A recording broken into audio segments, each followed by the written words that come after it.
اور جن لوگوں نے اپنے دین کو کھیل اور تماشا بنا رکھا ہے اور دنیا کی زندگی نے ان کو دھوکے میں ڈال رکھا ہے، ان سے کچھ کام نہ رکھو۔ ہاں، اس قرآن کے ذریعے سے نصیحت کرتے رہو تاکہ قیامت کے دن کوئی اپنے اعمال کی سزا میں ہلاکت میں نہ ڈالا جائے۔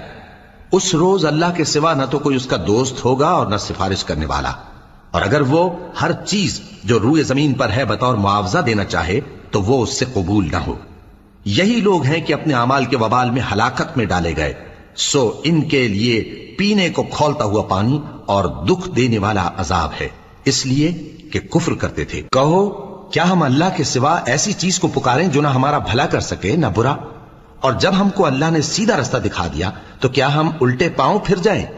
پھر تو ہماری ایسی مثال ہو جیسے کسی کو جنات نے جنگل میں بھلا دیا ہو اور وہ حیران ہو رہا ہو، اور اس کے کچھ رفیق ہوں جو اس کو رستے کی طرف بلائیں کہ ہمارے پاس چلا۔ کہہ دو کہ رستہ تو وہی ہے